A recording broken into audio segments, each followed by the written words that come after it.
Hi friends, welcome to our channel. ఈ సీరియల్లో ఏం జరగబోతుందో ముందుగానే తెలుసుకుందాం. ఫ్రెండ్స్, డైలీ సీరియల్ నోటిఫికేషన్ కోసం ఛానల్ని సబ్స్క్రైబ్ చేసుకోండి ఫ్రెండ్స్. అండ్ పక్కనే ఉన్న బెల్ ఐకాన్ని క్లిక్ చేసి ఆల్ ఆప్షన్ని సెలెక్ట్ చేసేయండి. ఫాదర్స్ డే ఫంక్షన్కి అరవింద ఫ్యామిలీ అంతా కూడా కలిసి స్కూల్కి అయితే వెళ్తారు కదా. ఇక అందరినీ చూసి వివేక్ ఎక్కడా, ఈ పాటికి వచ్చేసే ఉంటాడే అని జాను వెతుకుతూ ఉండటంతో వెనక నుంచి వచ్చి, ఏంటి జాను, ఎవరి గురించో వెతుకుతున్నట్టున్నావే, నా కోసమే కదా అని అనగానే, ఛా, నీకోసం నేనెందుకు వెతుకుతాను, అయినా నువ్వు వస్తే ఏంటి, రాకపోతే నాకేంటి అని చెప్పేసి అనగానే, ఎందుకు జాను, నా కోసమే అని ఒక్క మాట చెప్తే ఈ రోజంతా ఎంత హ్యాపీగా ఉండేవాణ్ణో తెలుసా అని చెప్పేసి ఇద్దరు నవ్వుకుంటూ మాట్లాడుకుంటూ ఉంటారు.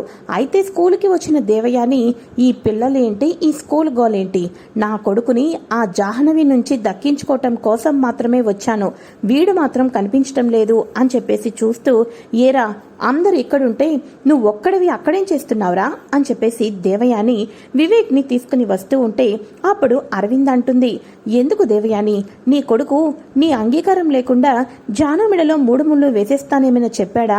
నువ్వు అంగీకరిస్తేనే పెళ్లి చేసుకుంటానని చెప్పాడు, అయినా ఎందుకని చెప్పేసి అంత భయపడిపోతున్నావు అని అనగానే, తల్లిని కదక్క, నా కొడుకు జీవితం నాశనం అయిపోకూడదు అని నేను కంటికి రెప్పలా కాచుకుంటున్నాను అని చెప్పేసి వివేక్ని ఇక దేవయాని తీసుకుని వెళ్ళిపోతుంది.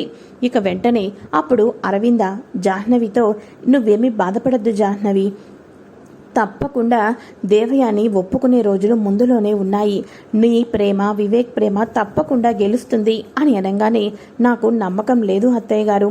సరే అయితే అక్కడ నేను ఇక ఫంక్షన్లో జరిగిన నేమ్స్ అన్నీ కూడా రికార్డ్ చేసుకోవాలి, వస్తాను అత్తయ్య గారు అని చెప్పేసి జాను అయితే లోపలికైతే వెళ్ళిపోతుంది. ఇలా జాను లోపలికి వెళ్ళిపోయిన తర్వాత ఇక అర్జున్ ఫ్యామిలీ అయితే కారులో దిగుతూ ఉంటారు. ఇలా అర్జున్ ఫ్యామిలీ దిగుతున్నప్పుడు అరవింద అటుగానే చూస్తూ ఉంటుంది. ఇక కారులో నుంచి ఎవరొస్తున్నారా అని ఫస్ట్ అయితే జున్ను అయితే దిగుతాడు. జున్నుని చూసి అరవింద చాలా హ్యాపీగా ఫీల్ అయిపోతూ ఉంటుంది. ఇక అర్జున్ ఇక మన లక్ష్మి మెల్లగా దిగుతూ ఉండటంతో జున్ను వచ్చేసేసి స్పీడ్గా ఇక లక్కీ దగ్గరికి వెళ్తాడు. లక్కీ జున్ను ఇద్దరు కూడా కలిసి అరవిందతో మాట్లాడుతూ ఉంటారు. ఈ లోపల అరవిందకు లోపల మన జాహ్నవి, అత్తయ్య గారు, ఈరోజు మీరు ఇక్కడికి ఎలాగా వచ్చారు కదా, మీ చేతుల మీదుగా కొంతమంది స్టూడెంట్స్కి గిఫ్ట్లు ప్రజెంట్ చేయాలి అత్తయ్య గారు, ఆ కార్యక్రమం ఉంది, ఒకసారి రెండత్తయ్య గారు అని జాను అయితే తీసుకొని వెళ్ళిపోతుంది. ఇక వెంటనే లక్కీ జున్ను ఇద్దరు కూడా లక్ష్మి దగ్గరికి వెళ్ళిపోయి, అమ్మా అందరికీ వెల్కమ్ చెప్పేశాం, ఇప్పుడు నీకు వెల్కమ్ చెప్తున్నాం, రెండమ్మా రండి అని చెప్పేసి అనగానే, అయ్యో లక్కీ, నాకెందుకు చెప్పు ఈ వెల్కమ్లు ఇవన్నీ కూడా అని చెప్పేసి అనగానే, సర్లే అమ్మా, ఎప్పుడు చూడు నువ్వు మిస్ అయిపోతూ ఉంటావు, నేను ఇప్పుడు మా వాళ్ళను నీకు పరిచయం చేస్తాను, రా అమ్మా అని చెప్పేసేసి ఇక లక్ష్మిని తీసుకొని లక్కీ పాప చేయి పట్టుకొని మరీ తీసుకొని వెళ్తూ ఉంటుంది. అయితే ఇక ఇదిలా ఉండగా జున్ను అర్జున్ వీళ్ళేమో స్కూల్ లోపలికి వెళ్తూ ఉంటారు. మా వాళ్ళను పరిచయం చేస్తున్న లక్కీ గబా తీసుకొని వస్తూ ఉండగా లక్ష్మికి మనీషా దేవయాని ఇద్దరు మాట్లాడుకోవటం గమనించేసేసి కంగారు పడిపోతుంది. అమ్మో, మనీషా ఇక్కడే ఉంది అని చెప్పేసేసి, అమ్మ లక్కీ నువ్వు వెళ్ళు, ఈసారి ఎప్పుడైనా పరిచయం చేసుకుంటానులే అని చెప్పేసేసి లక్ష్మి గబా జనాల మధ్యలో నుంచి మనీషా కంట కనబడుకోకుండా వెళ్ళిపోదాం అనుకునేసరికి మనీషాకి లక్ష్మి అయితే కంటపడుతుంది. ఒక్కసారిగా షాక్ అయిపోతుంది. 5 సంవత్సరాల క్రితమే బస్సు ప్రమాదంలో చనిపోయిందనుకున్న లక్ష్మి ఈ రోజు స్కూల్లో కనిపించేసరికి మనీషాకి నోట మాట రాదు, షాక్ అయిపోతుంది. ఏమైంది మనీషా, ఎందుకంత కంగారు పడిపోతున్నావు, ఎందుకలా వణుకుతున్నావు అని అనగానే, ఆంటీ ఒకసారి అటు చూసారా, లక్ష్మి ఆంటీ, లక్ష్మి అని చెప్పేసి అనగానే, ఏం మాట్లాడుతున్నావు మనీషా, మన లక్ష్మీనా అని అనగానే, అవునా ఆంటీ అని అనగానే, ఏది ఎక్కడా, నాకెక్కడా కనిపించడం లేదే అని చెప్పేసి అనుకుంటూ మొత్తానికి వెతుకుతారు. ఎక్కడా లక్ష్మి కనిపించదు. అప్పుడు దేవయాని అంటుంది, మనీషా ఈ మధ్య నీకు భయము టెన్షన్స్ ఇవన్నీ ఎక్కువైపోయినాయి, ఏదో దేశతుల గారు లక్ష్మి గురించి 2 మాటలు చెప్పేసరికి నీకు కళ్ళు మూసినా కళ్ళు తెరిచినా లక్ష్మి అక్కడ ఉన్నా లేకపోయినా లక్ష్మి ఉన్నట్టుగానే అనిపిస్తుంది. నాకు కూడా కనిపించాలి కదా లక్ష్మి ఉంటే, అయినా లక్ష్మి ఇక్కడికి వస్తే వెళ్ళి అరవింద్ అత్తయ్యతోనో లేకపోతే తన భర్త మిత్రతోనో మాట్లాడుతుంది కానీ నలుగురిలోనూ గుంపులో గోవిందగా ఎందుకు నుంచుంటుంది చెప్పు, పద మనం లోపలికి వెళ్దాం, కమాన్ మనీషా, కొంచెం లక్ష్మి లక్ష్మి గురించి ఆలోచనలు తగ్గిస్తే నీకే మంచిది అని చెప్పేసి దేవయాని మనీషాకి చెప్పి మనీషాను తీసుకొని వెళ్ళిపోతుంది. అప్పుడు మనీషా, అవును ఆంటీ చెప్పేది నిజమేనా? ఎక్కువగా లక్ష్మి గురించి ఆలోచించడం మూలానే ఇలా జరుగుతుందా నాకు అని చెప్పేసేసి ఇక వీళ్ళైతే లోపలికి వెళ్ళిపోతారు. అమ్మో, ఈ ఫంక్షన్కి మనీషా వాళ్ళు వచ్చారా, ఇంకేమైనా ఉందా అని చెప్పేసేసి ఇక వెంటనే లక్ష్మి ఎవరికీ కనబడకోకుండా స్లోగా లోపలికి వెళ్తూ ఉంటుంది. అర్జున్ ఇదంతా గమనిస్తూ ఉంటాడు. ఈ స్కూల్కి వస్తే చాలు లక్ష్మి వెనకే అడుగులు వేస్తుంది. అప్పటిదాకా ముందుకు వచ్చిన లక్ష్మి వెనక్కి వెళ్ళిపోయి కనబడకోకుండా ఉంటుంది. ఫస్ట్ డే జున్నుని స్కూల్లో జాయిన్ చేసిన రోజు కూడా ఇలానే చేసింది. అంటే ఈ స్కూల్లో లక్ష్మికి తెలిసిన వాళ్ళు ఎవరో ఉన్నారు. లక్ష్మి వాళ్ళ కంటపడుకోకుండా జాగ్రత్త పడుతుంది. వాళ్ళు ఎవరు, అసలు లక్ష్మి గతం ఏంటి, ఇవన్నీ తెలుసుకోవటానికి ఇదే మంచి అవకాశం. అసలు లక్ష్మి ఎవరిని చూసి కంగారు పడుతుందో ముందు ఆ విషయం తెలుసుకోవాలి అని చెప్పేసి అర్జున్ అయితే అనుకుంటూ ఉంటాడు. అయితే ఇటు ఫస్ట్ మిత్ర వాళ్ళు స్టార్టింగ్లో కూర్చుంటే ఆ పక్కనే కొంచెం వెనక్కి వచ్చేసేసి అర్జున్ వాళ్ళు కూర్చుంటారు. అయితే లక్ష్మి ఒక కార్నర్లో ఎవరికీ కనబడుకోకుండా చీర కొంగును అడ్డు పెట్టుకుని మరీ కూర్చొని భయపడిపోతూ కంగారు పడిపోతూ ఉంటుంది. అయితే ఇక ఇదిలా ఉండగా స్టేజ్ మీద జాహ్నవి వచ్చేసేసి ఈరోజు ఫాదర్స్ డే జరుపుకుంటున్నాం. సో ఈరోజు మన స్టూడెంట్స్ అందరికీ కూడా 2 days బ్యాకే ఫాదర్స్ డే గురించి కొన్ని క్వశ్చన్స్, కొన్ని క్విజెస్, కొన్ని ఎస్సే రైటింగ్స్ రాశాం. అందులో ఫస్ట్ స్టూడెంట్స్కి ఇప్పుడు మేము గిఫ్ట్లు ఇవ్వబోతున్నాం. అయితే ఆ గిఫ్ట్లను అందుకోవటానికి ఎవరు ముందుకు రావాల్సిన అవసరం ఏమీ లేదు. ఇక వాళ్ళ ఫాదర్సే ఈరోజు వాళ్లకు గిఫ్ట్లు ఇవ్వబోతున్నారు అని చెప్పేసేసి ఇక ఫస్ట్ అవార్డ్ గోస్ టు ఇక లక్కీ అని చెప్పేసి అనగానే లక్కీ స్టేజ్ మీదకి వస్తుంది. ఇంత చిన్న పాప తన తండ్రి గురించి ఎంత గొప్పగా అసైన్మెంట్ రాసి ఫస్ట్ ప్రైజ్ వచ్చిందో మీ అందరికీ తెలియాలని ఉంది కదా. ఎస్, ఈ పాప ఏం రాసిందో ఇక ఆ పాప నోటితోనే వినిపిస్తాను, ఒక్కసారి వినండి అని చెప్పేసేసి లక్కీ, నువ్వు అసైన్మెంట్ ఏం రాసావు నాన్న గురించి ఇప్పుడు ఇక్కడ ఉన్న వాళ్ళందరికీ చదివి చెప్పాలి, సరేనా అని అనగానే అలాగే టీచర్ అని చెప్పేసేసి ఇక జాను మైక్ ఇవ్వటంతో లక్కీ పాప ఇక తండ్రి తల్లి లేకపోయినా అన్నీ తానే చూసుకోవటంతో నా బెస్ట్ ఫ్రెండు, నా రోల్ మోడలు, నా హీరో అన్నీ నాన్నే. అందరికీ అమ్మ కావాలి అని అంటారు, కానీ నాకు మాత్రం అమ్మ లేకపోయినా అమ్మ నాన్న అన్ని ప్రేమను కూడా మా నాన్నే నాకు అందిస్తున్నారు అని చెప్పేసేసి నాన్న గురించి చాలా గొప్ప గొప్ప విషయాలన్నింటినీ కూడా రాసి మిత్రకు కళ్ళమట నీళ్లు వచ్చేటట్టు చేస్తుంది. అందరూ గట్టిగా క్లాప్స్ కొడుతూ ఉంటారు. ఆఖరికి మన లక్ష్మి కూడా ఎమోషనల్ అయిపోయి క్లాప్స్ కొడుతూ ఉంటుంది. అయితే స్టేజ్ మీదకి వచ్చేసరికి ఇప్పుడు ఈ పాపకు అవార్డు ఇచ్చేది తన ఫాదరే. సో మిత్ర గారు please come to the dais అని చెప్పేసి జాను చెప్పగానే ఇక మిత్ర ఆనందంతో ఇక పైకి వెళ్ళి స్టేజ్ మీద లక్కీ పాపను హాక్ చేసుకొని ఎత్తేసుకుంటూ తిప్పుకుంటూ ముద్దు పెట్టేసేసి అప్పుడు మళ్ళీ స్టేజ్ మీద నుంచోపెడతాడు. స్టేజ్ మీద నుంచోపెట్టి ఇక అప్పుడు ట్రోఫీని లక్కీ చేతికైతే ఇస్తాడు. ఇదంతా చూసిన మన లక్ష్మి షాక్ అయిపోతుంది. ఇదేంటిది, లక్కీ పాప వాళ్ళ నాన్న మిత్ర గారు మరో పెళ్లి చేసుకోలేదు, మనీషాని కూడా పెళ్లి చేసుకోలేదు. మరి ఈ పాప ఎక్కడి నుంచి వచ్చింది మిత్ర గారికి? ఆ పాప తండ్రిని అంతగా ప్రేమిస్తుంది, అసలు ఈ పాపకు తల్లెవరు అని చెప్పేసి లక్ష్మి కంగారు పడిపోతూ టెన్షన్ పడిపోతూ ఆలోచిస్తూ ఉంటుంది.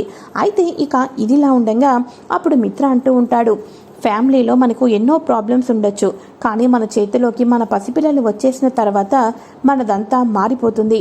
సో లక్కీ నాకు వచ్చిన వేళ విశేషం, లక్కీ నా కూతురుగా రావటం నేను చేసుకున్న అదృష్టం, లక్కీ లాంటి కూతురు నాకు దక్కటం నేను చేసుకున్న పుణ్యం అని చెప్పేసేసి లక్కీకి గిఫ్ట్ ఇచ్చేసేసి ఇక మన మిత్ర అయితే కిందకైతే దిగిపోతాడు. ఇలా మిత్ర కిందకు దిగిపోయిన వెంటనే అందరూ క్లాప్స్ కొట్టడంతో ఇక వెంటనే లక్ష్మి షాక్ అయిపోతూ ఉంటుంది. ఇలా లక్ష్మి కంగారు పడిపోతూ అసలు ఏంటిదంతా కూడా పాపకు కన్న తల్లి ఎవరు అని అనుకుంటూ ఉంటుంది. అయితే ఇప్పుడు అసైన్మెంట్ రాశాం, ఓకే, అందరూ నాన్న గురించి తెలిసినవి తెలియనివి అన్ని పిల్లలు చక్కగా రాశారు, కానీ వీడు రాసింది చదివితే ప్రతి ఒక్కరికి ఇన్స్పిరేషన్ అయిపోతారు. వాడెవడో కాదు మా జున్ను అని చెప్పేసేసి జాను జున్నుని అయితే స్టేజ్ మీదకు పిలుస్తుంది. ఇక వీడు నాన్న అని అసైన్మెంట్ రాయమని పేపర్ ఇస్తే వాడు ఆన్సర్స్ అన్నీ కూడా అమ్మ కోసం రాయడం మొదలుపెట్టాడు. ఏరా అమ్మ కోసం రాయడం మొదలుపెట్టావంటే అప్పుడు వీడు ఇచ్చిన ఆన్సర్స్ విని అసలు చిన్న పెద్దవాళ్ళకు కూడా మైండ్ బ్లాక్ అయిపోయింది. అమ్మైనా నాన్నైనా నాకన్నీ అమ్మ తర్వాతే అమ్మ అని చెప్పేసేసి ఇక మొత్తానికి అమ్మ గురించి రాసి వీడు అందరికీ కూడా ఒక కళ్ళు తెరిపించినట్టుగా అయ్యాడు అని చెప్పేసేసి ఇప్పుడు ఇక మన జున్ను వాళ్ళ మదర్ని స్టేజ్ మీదకి రావాల్సిందిగా కోరుచున్నాం అని చెప్పేసి అనగానే అందరూ చూస్తూ ఉంటారు. కానీ లక్ష్మి ఇప్పుడు నేను స్టేజ్ మీదకి వెళ్తే మిత్ర గారు నేను ఎలా చూశానో ఇప్పుడు మిత్ర గారు నన్ను అలాగే చూస్తారు. ఇప్పుడు నేను స్టేజ్ మీదకి వెళ్ళటం అంత కరెక్ట్ కానే కాదు అని చెప్పేసేసి అనుకుంటూ ఉండటంతో ఇక వెంటనే టైం అయిపోతుంది. సరే అయితే ఎక్కడో ఉన్నట్టున్నారు అని చెప్పేసేసి వీడిని చూస్తుంటుంటే నాకు కూడా స్పెషల్ అట్మాస్ఫియర్ లాగా అనిపిస్తుంది, వీడికి నేనే గిఫ్ట్ ఇస్తాను అని చెప్పేసేసి జాను వచ్చి వాడికి గిఫ్ట్ ఇచ్చి ముద్దు పెట్టుకుంటుంది. అప్పుడు లక్ష్మి అనుకుంటుంది, పోనీలే నాన్న, అమ్మ తర్వాత అమ్మ నీ జాను చేతుల మీదుగా నువ్వు గిఫ్ట్ తీసుకున్నావు, ఇంతకు మించిన ఆనందం నాకేముంటుంది అని చెప్పేసేసి లక్ష్మి అనుకుంటూ ఉంటుంది. అయితే ఇక ఇదిలా ఉండగా కిందకైతే వచ్చేసిన తర్వాత పిల్లలందరూ కూడా డ్యాన్స్ పర్ఫార్మెన్స్ చేస్తూ ఉంటారు. డ్యాన్స్ పర్ఫార్మెన్స్ చేయటంతో అందరూ యాక్టివ్గా డ్యాన్స్లు వేస్తూ ఉండటంతో లక్ష్మి హ్యాపీగా ఫీల్ అయిపోతూ ఉంటుంది. లక్ష్మి సంతోషంగా ఉంటుంది.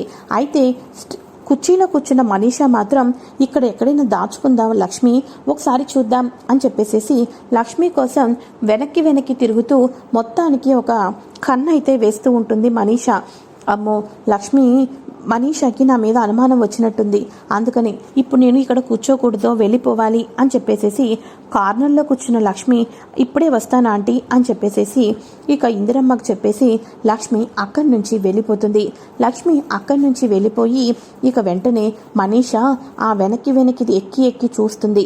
అదంతా అయ్యేంత వరకు నేను ఇక్కడే ఉండాలి అని చెప్పేసి అనుకుంటూ ఉంటుంది. ఈ లోపల దేవయానికి ఫోన్ కాల్ రావటంతో పిల్లలేమో డ్యాన్స్లు వేయటంతో అస్సలు వినిపించకపోవటంతో బయట గార్డెన్లోకి వచ్చి నేను ఒక ఫంక్షన్లో ఉన్నాను, ఫంక్షన్ అయిపోయిన తర్వాత ఆఫీస్కి వచ్చి ఫైల్స్ మీద సైన్ చేస్తాను, ఓకేనా అని చెప్పేసేసి అరవింద ఫోన్ పెట్టేసేసి నడుచుకుంటూ వస్తూ ఉండగా కంగారు పడిపోతున్న లక్ష్మి ఎదురుపడుతుంది. ఒక్కసారిగా లక్ష్మిని చూసిన అరవిందకు షాక్. ఎందుకంటే దీక్షితులు గారు చెప్పినట్టుగానే లక్ష్మి బ్రతికే ఉందా అని చెప్పేసేసి అనుకుంటూ ఉంటుంది. ఇక వెంటనే లక్ష్మి వాళ్ళ అత్తని చూసి మరో చెట్టు పక్కకు వెళ్ళి దాక్కుంటుంది. ఇక అరవింద గబా పరుగున వచ్చి లక్ష్మిని హక్ చేసుకొని, ఏమైపోయేవే లక్ష్మి, ఎందుకే బతికి ఉన్న మా అందరికీ కన్నీళ్లు మిగిల్చావు, ఈ అత్తయ్య కోసం నీ జీవితాన్ని నాశనం చేసుకుంటావా అని అరవింద ఎమోషనల్ అయిపోతూ ఉంటుంది. అదంతా కూడా అరవింద కంటున్న కళ. లక్ష్మి ఏమో అత్తయ్య అని చెప్పేసేసి కన్నీళ్లు పెట్టుకుంటూ చాటుగా ఈ మాటలన్నీ వింటుంది. ఇదేంటిది, ఇప్పుడు నాకు లక్ష్మి కనిపించినట్టు అయ్యింది కదా, ఇదంతా నా భ్రమ, నాకు లక్ష్మి కనిపించింది నా భ్రమ నిజమా, నాకేమీ అర్థం కావటం లేదే అని చెప్పేసి అరవింద మరోసారి లోపలికైతే వెళ్ళిపోతుంది. మనీషా అంతా స్కాన్ చేసి ఓకే అని అనుకున్న తర్వాత ఇక్కడెక్కడా లక్ష్మి కనిపించలేదు, మొత్తానికి నా భ్రమే ఇదంతా కూడా అని మనీషా సిట్రాట్ అయిపోయిన తర్వాత అప్పుడు లక్ష్మి వచ్చి మళ్ళీ కార్నర్లో ముఖానికి అడ్డు పెట్టుకొని ఎవరికీ కనబడుకోకుండా ఉంటుంది. ఈ రకంగా ఫాదర్స్ డే రోజు ఇక హ్యాపీగా ఎంజాయ్ చేస్తూ ఎవరింటికి వాళ్ళైతే వచ్చేస్తారు. ఈ రకంగా వచ్చేసిన తర్వాత లక్ష్మి అనుకుంటూ ఉంటుంది, అసలు మిత్రగారికి పాప పుట్టింది, ఆ తల్లి ఎవరో నేను తెలుసుకోవాలి అని చెప్పేసేసి లక్ష్మి అనుకుంటూ ఉంటుంది. అయితే ఇక ఇదిలా ఉండగా ఇక భాస్కర్ అరవింద వాళ్ళకి ఇచ్చేసిన తర్వాత ఎంతైనా లక్ష్మి కూతురు కదా, సో భాస్కర్కి లక్కీ మీద స్పెషల్ ఎఫెక్షన్ అయితే ఉంటుంది. అప్పుడు అమ్మా లక్కీ, నువ్వు వీడియోస్ అన్నీ తీస్తున్నావు కదా, వాటిని సోషల్ మీడియాలో పెడుతున్నావు, చాలా బాగా చేస్తున్నావు. మా ఆవిడ ఇంట్లో ఖాళీగా కూర్చుంటుంది, తను ఏదో ఒక వర్క్ చేసుకుంటాను, నేను కూడా వీడియోని షూట్ చేస్తాను అని అంటుంది. నువ్వు ఏ రకంగా వీడియోస్ని షూట్ చేస్తావు అని అనగానే, అవునా భాస్కర్ అంకుల్, మీకు వీడియోలు షూట్ చేయటం చెప్పాలా, ఇప్పుడు ఏమీ లేదు, మంచి క్లారిటీ ఉన్న మొబైల్ తీసుకోవాలి, దీనికి ఒక ట్రైప్యాడ్ ఉండాలి అని చెప్పేసేసి చూపిస్తూ, ఇదిగోండి నేను ఈ వీడియోస్ ఎలా షూట్ చేశానో చూడండి, ఇక ఎడిటింగ్ అంటే బాబాయ్ చేస్తాడు, ముందు నేను తీసిన వీడియోస్ చూడండి ఎంత బాగా తీశానో అని అనగానే ఒక్కసారిగా వీడియోస్ని చూస్తూ మావిడ కూడా పెడుతుందంటమ్మా, అందుకని అడుగుతున్నాను అని అనగానే అవునా అంకుల్, సరే అయితే చూడండి వీడియోస్ని అని చెప్పేసి చూపించంగానే లక్ష్మి అయితే కనిపించేస్తుంది. జున్ను వాళ్ళ మదర్ లక్ష్మి నేను అమ్మ అని పిలుస్తాను అన్న వీడియోని చూసి భాస్కర్ షాక్ అయిపోతాడు. అంకుల్ అంకుల్ మిమ్మల్ని ఏంటి వీడియోని చూసి ఇలా అయిపోయారు అని అనగానే అమ్మా ఇది జున్ను వాళ్ళ ఇల్లా అని అనగానే అవును అంకుల్, నా ఫ్రెండ్ జున్ను వాళ్ళ ఇల్లే, వాళ్ళ అమ్మ చాలా బాగుంది కదా, నన్ను కూడా కూతుర్లా చూసుకుంటుంది, ఎందుకో తెలీదు ఆవిడ్ని చూస్తుంటుంటే అమ్మ అమ్మ అని అనిపిస్తుంది. మనీషా ఆంటీ ఎన్నిసార్లు చెప్పిందో తెలుసా నన్ను అమ్మ అని పిలవమని, కానీ ఒక్కసారి కూడా పిలవబుద్ధి కాలేదు, కానీ తనని చూడంగానే అమ్మ అని పిలుస్తున్నాను, తను కూడా అంతే ప్రేమగా చూసుకుంటుంది తెలుసా అంకుల్ అని అనగానే అంతేలే అమ్మ, తల్లి ఎంత దూరంగా ఉన్నా బిడ్డను ప్రేమిస్తుంది అని అనగానే భాస్కర్ అంకుల్ ఏం మాట్లాడుతున్నారు నాకు అర్థం కాలేదు అని అనగానే ఏమీ లేదమ్మా, నేను అర్థం చేసుకోవాల్సిన విషయాలు చాలానే ఉన్నాయి అని చెప్పేసేసి భాస్కర్ తిన్నగా జున్ను వాళ్ళ ఇంటి దగ్గరకైతే వెళ్తాడు. అదే సమయంలో లక్ష్మి గార్డెన్లో మొక్కలకి నీళ్లు పోస్తూ మిత్ర గారికి కూతురు పుట్టింది, ఆ కూతురికి తల్లి ఎవరు అని ఆలోచిస్తూ ఉంటుంది. అదే సమయంలో భాస్కర్ ఇంటి ముందుకు వచ్చి నుంచొని లక్ష్మిని చూసేస్తాడు. ఒక్కసారిగా ఆ ట్యాప్ని కింద పడేసేసి లక్ష్మి షాక్ అయిపోతుంది. అప్పుడు భాస్కర్ గబాగబా లక్ష్మి దగ్గరికి వచ్చి అమ్మ లక్ష్మి ఎలా ఉన్నావమ్మా, ఈ అన్నయ్య నీకు ఏమని ద్రోహం చేశాడమ్మా, ఎందుకమ్మా నా కంట కనబడకుండా ఇలా దాక్కుంటున్నావు అని చెప్పేసి అనగానే అయ్యో అన్నయ్య ముందు ఇలా అని చెప్పేసేసి ఇంటి నుంచి కొంచెం దూరంగా వేరే లొకేషన్కి తీసుకొని వచ్చి భాస్కర్తో లక్ష్మి మాట్లాడుతూ ఉంటుంది.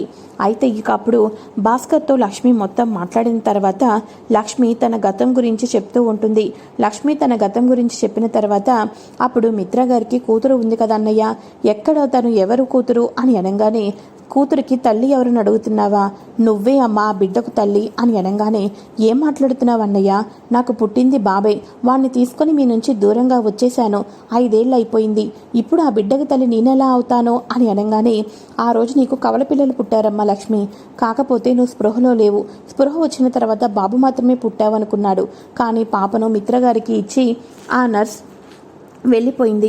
అప్పటి నుంచి మిత్రగారు తన కన్న కూతుర్నే ఇక ఇంటికి తీసుకొని వచ్చి ప్రాణాతి ప్రాణంగా చూసుకుంటున్నారు.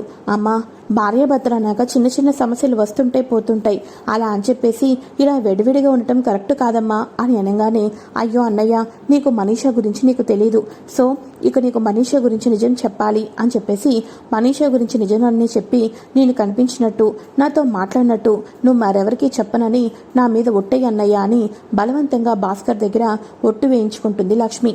ఒట్టు వేయించుకొని అన్నయ్య ఆయనకి గండాలున్నాయి అంటున్నారు, సో ఆ గండాలు ఎప్పుడు ఉన్నాయి ఎక్కడ వస్తాయి అన్నది నాకు తెలియదు, ఆయన ప్రతి నిమిషం ఎక్కడికి వెళ్తున్నాడో ఏం చేస్తున్నాడో నాకు ప్రతి విషయం చెప్పన్నయ్యా, ఆయన్ని కాపాడుకోగలుగుతాను అని అనగానే అలాగేనమ్మా లక్ష్మి అలాగేనమ్మా, నేను మిత్ర గారి దగ్గర నుంచి ఎన్నో సంవత్సరాల నుంచి ఉద్యోగం చేస్తున్నాను, దేవుడు నాకు ఈ రకంగా రుణం తీర్చుకునే అవకాశం ఇచ్చినట్టున్నాడు, అయ్యగారిని కాపాడుకుంటానమ్మా, నీకు చెప్తాను, నీ ద్వారా అయ్యగారికి ప్రతి క్షణం కూడా కంటికి రెప్పలానే ఉంటాను, ఆయన ఎక్కడికి వెళ్తున్నారు ఏం చేస్తున్నారన్నది ప్రతిదీ నీకు చెప్తానమ్మా అని అనగానే అలాగే అన్నయ్య, నువ్వు చూసిన ఆ వీడియోస్ని మొత్తానికి లక్కీకి తెలియకోకుండా నువ్వే డిలీట్ చేసే అన్నయ్య, మళ్ళీ ఆ ఇంట్లో వాళ్ళు ఎవరైనా చూస్తే ప్రమాదం అని అనగానే అలాగేనమ్మా లక్ష్మి ఇప్పుడే వెళ్ళి డిలీట్ చేస్తాను, నీకు ఎప్పుడు పడితే అప్పుడు నేను అందుబాటులో ఫోన్ చేస్తూనే ఉంటాను, వస్తానమ్మా అని లక్ష్మి చెప్పిన నిజాలన్నీ విని భాస్కర్ ఇంటికైతే వెళ్ళిపోతాడు.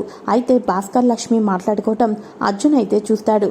అర్జున్ చూసి లక్ష్మి ఎవరితోనూ మాట్లాడదు, అటువంటిది ఆ వ్యక్తితో ఎలా మాట్లాడుతుంది, అసలు ఈ లక్ష్మి ఏం చేస్తుంది, ఎందుకని చెప్పేసేసి లక్ష్మి ఇంటి నుంచి బయటకు అడుగు వేసి ఊరంతా తిరగటానికి ఇష్టపడదు అని చెప్పేసేసి అర్జున్ అనుకుంటూ సైలెంట్గా లోపలికైతే వెళ్ళిపోతాడు. అయితే ఇక ఇదిలా ఉండగా భాస్కర్ ఇంటికి వెళ్ళేసరికి ఆ కెమెరా, ఫోన్, మొబైల్ ఇవన్నీ కూడా మనీషా దేవయాని వాళ్ళ చేతిలో అయితే ఉంటాయి. మరి మనీషా దేవయాని చేతిలో ఉన్న ఆ ఫొటోస్, వీడియోస్ని భాస్కర్ తీసుకొని డిలీట్ చేస్తాడా? భాస్కర్ తీయకముందే మనీషా వాళ్ళు మొత్తానికి వీడియోస్ అన్నీ ఓపెన్ చేస్తారన్నది మనం నెక్స్ట్ ఎపిసోడ్లో తెలుసుకోబోతున్నాం. ఈ వీడియో కనుక మీకు నచ్చినట్లయితే లైక్ చేయండి ఫ్రెండ్స్. నెక్స్ట్ ఎపిసోడ్ కోసం ఛానల్ని సబ్స్క్రైబ్ చేసుకోండి.